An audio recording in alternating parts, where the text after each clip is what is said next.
Decisões assombrosas de 2023 no Judiciário. Vamos comemorar o Halloween da melhor forma possível? Como eu já disse uma vez, Halloween é o... Pois é, minha gente, quem no mundo jurídico, ou até mesmo fora dele, nunca se deparou com uma decisão, no mínimo, escabrosa, assombrosa, esquisita, esdrúxula e duvidosa. Daremos alguns exemplos nossos mesmos ou não a respeito de decisões desse tipo. Fica aí, tenho certeza que você não vai se arrepender por nos acompanhar até o final. Eu sou Erickson Moraes e estou aqui virtualmente ladeado por meus queridíssimos amigos Bel Becker, Jéssica Cardoso Gessinho. A gente está trazendo um tema americanizado, Vininha. Como é que pode isso para tratar da realidade brasileira, a realidade do Saci Pererê, do folclore? Olha, eu fico... Posso falar...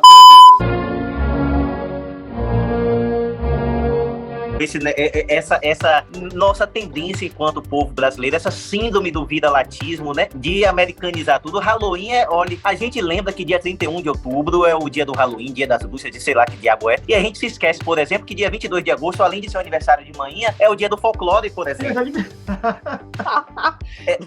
É o dia do folclore, e aí, é só pra, eu sei que não é o tema, mas só para trazer um pouco essa questão. Não é simplesmente porque americaniza, é porque essa chegada aqui é pura e simplesmente o reflexo do imperialismo norte-americano.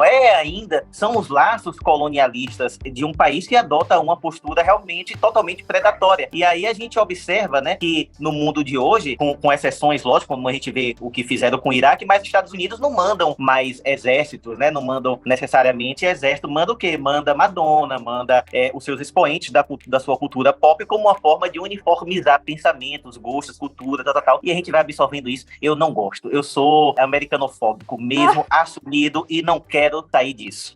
Como o Uber manda, né? A Alemanha manda o Uber, tem um hambúrguer gourmet agora, né, gente? Eu acho que faz parte, né, da globalização a gente beber um pouco da cultura dos outros. O Brasil tá tendo de exportar, né? Eu acho que o Brasil tem que sair nessa corrida também, exportar a sua cultura, tá faltando, porque até o açaí agora é japonês. Infelizmente, a gente perdeu a patente, né? Até do açaí, então a gente realmente precisa perder a síndrome de vira-lata e a gente começar a exportar também, porque o mundo funciona dessa forma. Talvez seja o caso de eu mudar o meu mindset, por exemplo, né? A gente pode fazer um meeting aqui num processo de brainstorm, de repente vocês me passarem algumas ideias, né, para que eu possa fazer essa mudança. O surf, o abajur, né?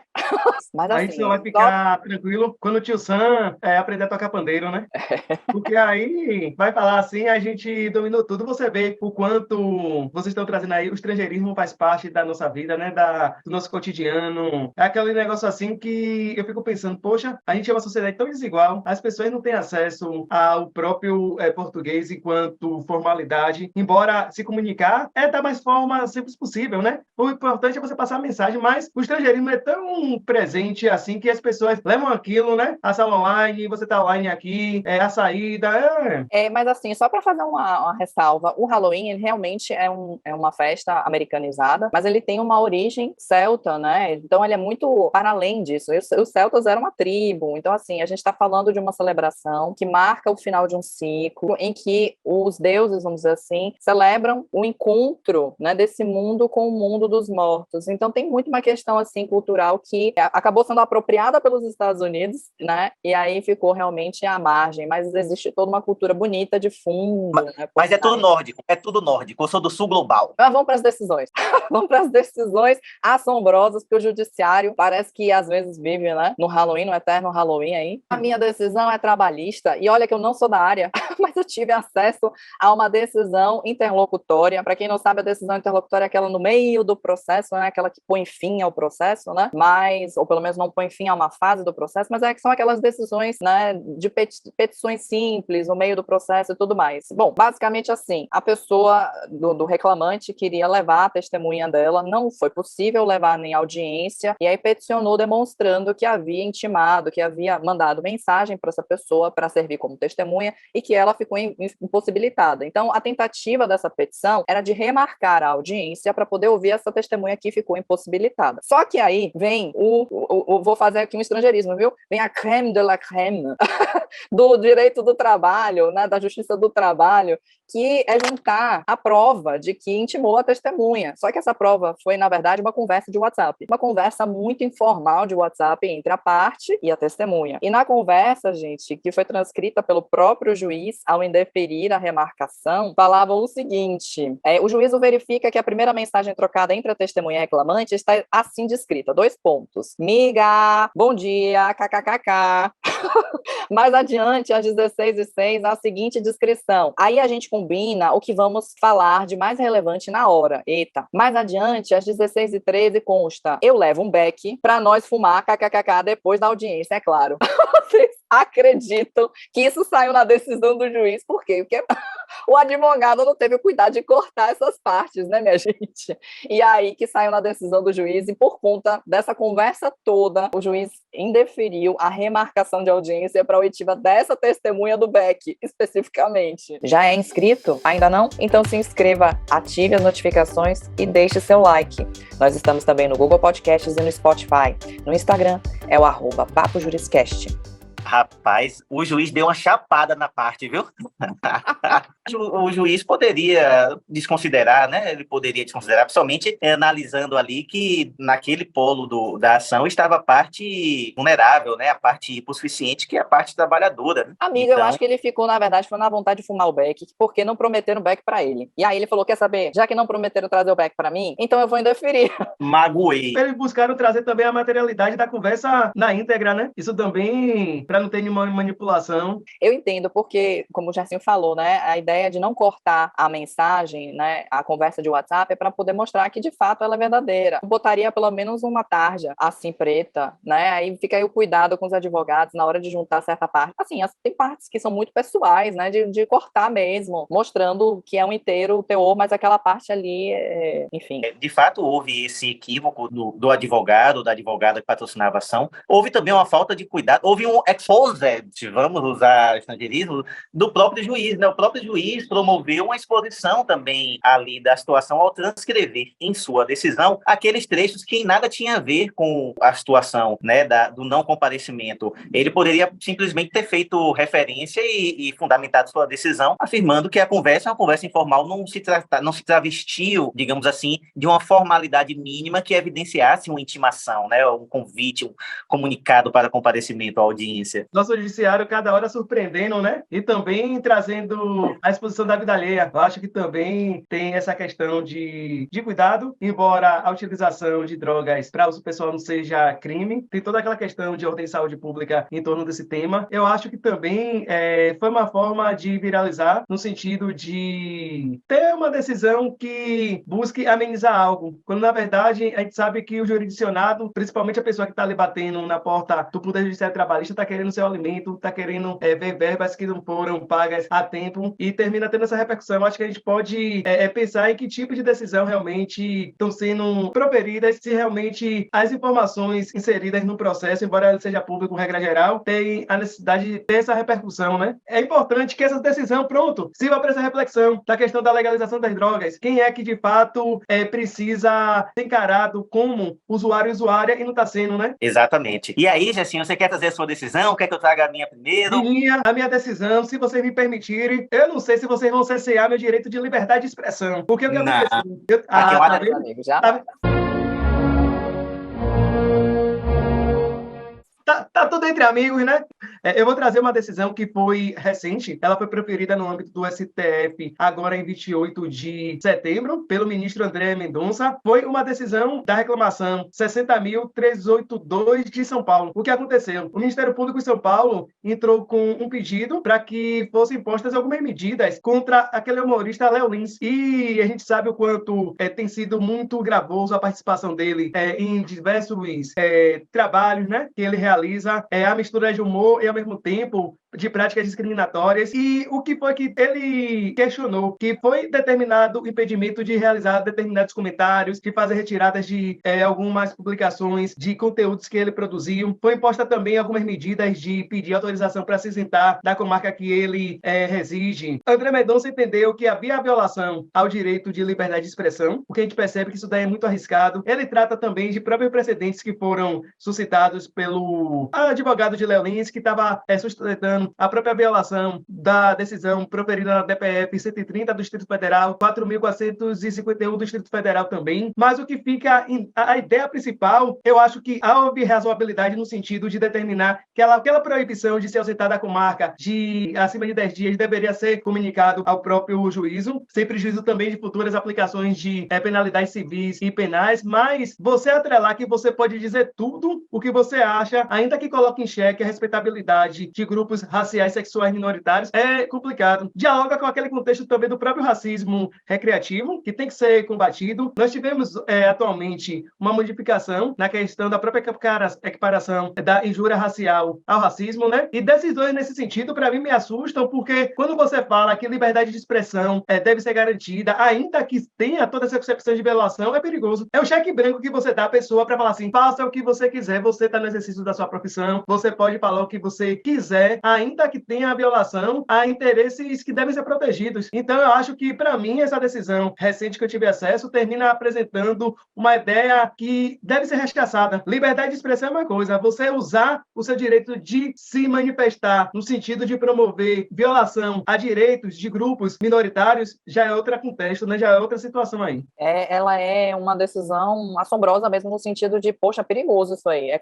um flop, né? Ele revogou uma medida que visava assegurar e deixou a margem à liberdade de expressão muito ampla, né? A liberdade de expressão ela não pode ser ampla. Quando ela viola direitos, ela precisa de ser limitada. Eu acho assim que tem uma razoabilidade no sentido de, poxa, essa ideia de fixar comunicação ao juízo para ser ausentada da comarca, essa ideia de limitar o direito de locomoção, que ele também traz essa ideia, poxa, meu direito de ir e vir está sendo violado, o direito profissional também termina sendo violado dele nessa perspectiva, que ele deixa de trabalhar enquanto humorista, embora eu não conheça o trabalho dele. Mas tem que ter cuidado, né? No que é tratado, a gente tem tanta preocupação com o conteúdo que a gente divulga aqui no Papo Júris, com o que a gente faz na nossa atividade profissional, para ver uma pessoa achar que pode tudo, que está ali dentro da liberdade de expressão e tem toda a conivência do Estado juiz no sentido de achar que, cuidado, a gente não pode violar esse direito. Tem questionamentos no sentido de que a própria lei de imprensa, que trazia algumas restrições, não foi absorvida pela Constituição de 88, né? Tem toda essa concepção, mas a gente tem que ter cuidado. Liberdade de expressão não habilita a pessoa a falar o que quer. Nenhum direito é absoluto, né? Em um Estado democrático de direito, nenhum direito é absoluto, e quando valores e princípios entram em choque, há uma necessária ponderação que deve ser feita, né? Para entender ali, no caso concreto, qual deve preponderar. Ele não está sendo censurado. Há apenas a necessária responsabilização pelo uso inadequado, extrapolado dessa liberdade de expressão. Ter um direito não significa que se pode abusar dele. Não, de forma alguma, e o nosso direito traz limitações ao exercício dos nossos direitos. A lei traz essas limitações, né? E elas devem ser observadas. Eu acho que essa decisão de André Mendonça vai cair quando for julgada no coletivo lá do STF, né? Então, é bom que se diga que é uma decisão aí que pode ainda, como não é uma decisão final, no mérito, possa ser que volte a ser como era antes, né? Então, não é um jogo definido para o Léo Lins. Léo Lins ainda não ganhou essa história. E é bom que ele seja responsabilizado, sim. Eu já fui para um show dele, bem tempo atrás, e ele é uma pessoa muito aberta a falar sobre tudo, escancarada, e ele realmente não gosta nem de pensar em se responsabilizar. Mas está na hora dele ser responsabilizado. O que me chamou a atenção também foi que André Mendonça trouxe alguns precedentes do STF, essas próprias ADPFs, que terminam sendo um norte, né? Mas o perigo todo é esse, que a gente está discutindo aqui. Quais são os limites do exercício do direito de liberdade de expressão? Exato. Já que todo direito é limitado, quais os limites do exercício desse? Porque há. Enfim, eu tenho tanto para lhes falar, mas com palavras não sei dizer. Em uma cidade, todo mundo sabe, eu moro em Salvador há 8 anos, mas eu passei a maior parte da minha vida em Ilhéus, né? Vivi lá, cresci lá, me formei lá, comecei a trabalhar lá, advogar lá, e a região sul ali é muito rica em algumas coisas, né? Enfim, teve uma decisão em uma outra cidade ali do sul da Bahia, de um juiz que veio de São Paulo, ele é paulista, e tomou posse no cargo de juiz aqui na Bahia, nessa cidadezinha lá, nessa cidade lá do sul da Bahia. E aí ele foi lotado na vara de fazenda pública, homofóbica. E aí, numa das ações que chegaram até ele, contra o estado da Bahia, ele recém-chegado, deu em sua decisão, assim, algo mais ou menos o seguinte: como se percebe que é comum acontecer aqui na Bahia, né, no estado da Bahia, das pessoas adotarem o princípio do menor esforço. Vejam, um paulista, um sudestino, chega aqui e tece essa crítica utilizando o princípio do menor, que nem princípio é, né, só para quem não for do direito entender, não é um princípio jurídico, mas o princípio do menor esforço, a ideia xenofóbica dele de que o baiano é preguiçoso e que por isso busca sempre fazer o menor esforço para atingir as suas metas. O que, inclusive, não é nenhum crime, viu, galera? É eficiência, é mais do que eficácia, é eficiência. Eu buscar atingir os meus resultados com o menor esforço possível, mas ele travestiu a sua decisão com esse traço xenofóbico muito forte e foi extremamente combatido. E uma outra escabrosa que eu trago é uma decisão proferida por um certo juiz em Curitiba, Paraná, que determinou a condução no processo penal do réu, a condução coercitiva, para ser ouvido no âmbito da Polícia Federal. E aí o que é que acontece? A condução coercitiva é possível apenas para testemunhas, não é possível para a parte. E ainda que fosse possível para a parte, né, dado o regramento estabelecido para a testemunha, haveria a necessidade de uma prévia intimação da pessoa e a pessoa injustificadamente não comparecesse ao ato, não comparecesse à audiência. Aí sim seria viável a condução coercitiva. Mas esse famigerado Pato Marreco de Curitiba proferiu uma decisão determinando a condução coercitiva de um réu, né, no processo penal, independentemente de ele ter intimado previamente, ao argumento de que seria para sua própria segurança e para evitar uma comoção, uma organização social ali. E aí o réu foi ouvido numa salinha da Polícia Federal em um aeroporto, no aeroporto de Curitiba, se não me falha a memória, né? Então, uma decisão realmente escabrosa, como várias outras foram proferidas no âmbito desse e de outros processos, que agora a história tem demonstrado, desnudado suas reais finalidades, né? Agir dessa forma tão assombrosa, né? Tão, como é que poderíamos dizer? Tão, nem vale a pena. Ele está tentando se limitar, minha gente, para poder ganhar um prêmio no céu. Pois é, né?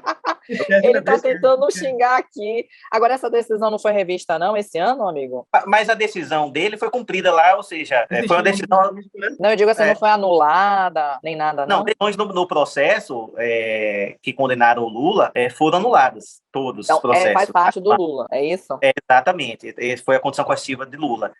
Efetivamente foi cumprida, não teve nem a quem se recorrer, porque a decisão sigilosa só tornou-se pública depois que todo mundo vendo lá Lula sendo conduzido pela Polícia Federal. É uma coisa que não é porque foi com Lula, é porque a lei determina que seja de outra forma. Mas para alguns, não seguir a lei parece que é de boa e é tranquilo. Certíssimo. Eu acho importante a gente focar nisso, né? Como as pessoas ficam falando, nossa, mas por que tudo foi anulado, né? E no processo penal, tem a parte sigilosa e fica muito difícil a gente argumentar, recorrer de decisões desse período sigiloso. Então, realmente, se o processo ele não é preparado pelo Ministério Público, que acaba assumindo o papel do acusador da melhor forma, e aí a melhor forma a gente tem que entender que é a forma mais garantista para a pessoa, né? Se ele não assume uma parte garantista, ele vai ser anulado lá na frente, que foi o que aconteceu com o Lula, né? Então, assim, acontece não só no processo do Lula, muitos processos mal preparados, mal elaborados na parte da formação da prova, acabam sendo anulados, porque no direito penal, no direito processual penal, a gente tem o princípio do fruto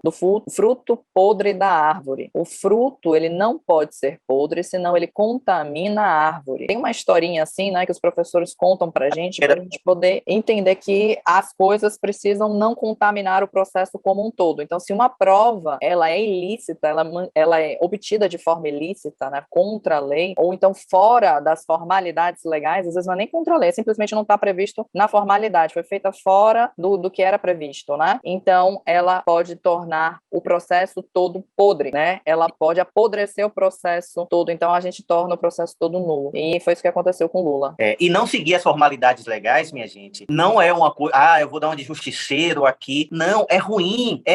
Isso ajuda, inclusive, no processo de impunidade. Ajuda a pessoa se safar, porque imagine uma situação em que o réu é ali realmente culpado. Por mais paradoxal que seja, o primeiro direito do réu é o de ser bem acusado. O réu precisa ser bem acusado. Independente de qualquer coisa, todo ser humano tem o direito direito de defesa, ampla defesa, o contraditório, se esses direitos mínimos, basilares, em qualquer Estado democrático, não forem garantidos ao réu, por mais que no primeiro momento dê a sensação, se fez justiça, foi feita justiça aqui nesse caso, lá na frente ele pode conseguir uma anulação do processo, e aí quando anula o processo, dependendo do tempo que já tenha corrido, prescreve o crime. Então não adianta tentar ser justiceiro, não adianta deixar de seguir a lei por uma visão estritamente punitivista e vingativa do processo penal, que deve ser abolida, se lá na frente isso vai causar impunidade, pode causar impunidade. Então, seguir o devido processo legal para além de garantir a pessoa que está sendo investigada, acusada, é também garantir a aplicação da lei e sim, em alguma medida, fazer justiça e condenar quem realmente seja culpado. Verdade, a gente precisa romper com toda essa concepção de um Estado justiceiro. A gente sabe que as pessoas não são neutras, né? O judiciário precisa, de fato, estar ali conectado com a realidade e promover a justiça de um modo consciente. Não se envolver em questões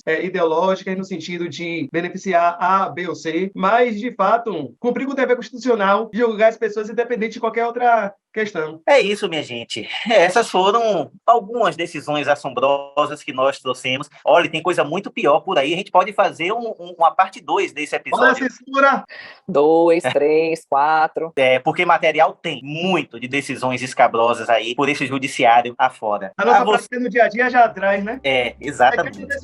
A você que nos acompanhou até aqui, o nosso muitíssimo obrigado. Ative o sininho para receber as nossas notificações toda sexta-feira, às 11 horas da manhã, um episódio novo disponível no YouTube. E estamos também no Google Podcasts, no Spotify e no Instagram é o @PapoJurisCast.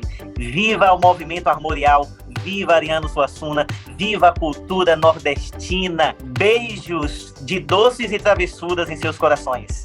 Tchau. Tchau, galera!